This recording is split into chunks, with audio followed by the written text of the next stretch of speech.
বিএনপির ভারপ্রাপ্ত চেয়ারম্যান তারেক রহমান বলেছেন, বিএনপি বিশ্বাস করে বাংলাদেশ শুধু বাঙালির নয়, বৈধভাবে বসবাসকারী সব জাতিগোষ্ঠী নিয়ে নিরাপদ বাংলাদেশ গড়তে বিএনপি বদ্ধপরিকর। শনিবার বিকেলে ময়মনসিংহ সহ 12টি জেলার 34টি ক্ষুদ্র জাতিগোষ্ঠীর প্রতিনিধি সম্মেলনে ভার্চুয়ালি যুক্ত হয়ে প্রধান অতিথির বক্তব্যে তিনি এসব কথা বলেন। নগরীর টাউন হলের তারেক স্মৃতি অডিটোরিয়ামে এই সম্মেলন অনুষ্ঠিত হয়। তারেক রহমান বলেন, পাহাড় বা সমতলে সবার অধিকার সংরক্ষণের জন্য বিএনপির সব কমিটিতে ক্ষুদ্র জাতিগোষ্ঠীর অংশগ্রহণ নিশ্চিত করা হয়েছে। বিএনপি ক্ষমতায় এলে সরকারি চাকরি ক্ষুদ্র জাতিগোষ্ঠীর জন্য কিভাবে সহজ করা যায় তা নিয়ে চিন্তা করবে। আগামী ফেব্রুয়ারি মাসে নির্বাচনের রূপরেখা ঘোষণা করা হয়েছে।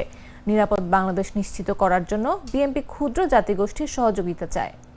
সম্মানিত উপস্থিতিবৃন্দ, সম্মানিত সভাপতি, সম্মানিত অতিথিবৃন্দ, প্রতিটি জাতিগোষ্ঠীর নিজস্ব ভাষা, সংস্কৃতি এবং মূল্যবোধ রয়েছে।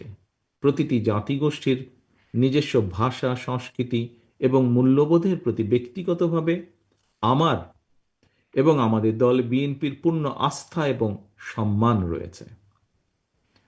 ভাষার বহুত্ব, সাংস্কৃতিক বৈচিত্র্য, প্রতিটি জাতিগোষ্ঠীর স্বাতন্ত্র্য বোধ এবং ভিন্নতাকে সংরক্ষণ এবং এসবের উন্নয়নে যথাযথ ভূমিকা রাখা রাষ্ট্রের দায়িত্ব বলে আমরা মনে করি। আপনারা অনেকেই ইতিমধ্যে জেনেছেন, বিএনপি ঘোষিত রাষ্ট্র মেরামতের 31 দফার 16 নম্বর ধারায় স্পষ্টভাবে উল্লেখ রয়েছে, দল, মত ও জাতি, ধর্ম, বর্ণ নির্বিশেষে পাহাড়ি ও সমতলের ক্ষুদ্র বৃহৎ সকল জাতিগোষ্ঠীর সংবিধান প্রদত্ত সামাজিক, রাজনৈতিক, সাংস্কৃতিক, অর্থনৈতিক ও ধর্ম কাজের অধিকার, নাগরিক অধিকার, জীবন, সম্ভ্রম এবং সম্পদের পুনর্নিরাপত্তা বিধানের সর্বোচ্চ প্রচেষ্টা গ্রহণ করা হবে। ক্ষুদ্র কিংবা বৃহৎ জাতিগোষ্ঠীর প্রতি এটি আমাদের অঙ্গীকার। সম্মানিত উপস্থিতিবৃন্দ, জনগণের রায় ইনশাল্লাহ বিএনপি রাষ্ট্র পরিচালনার দায়িত্ব পেলে পর্যায়ক্রমে প্রতিটি অঙ্গীকার আমরা বাস্তবায়ন করব ইনশাল্লাহ।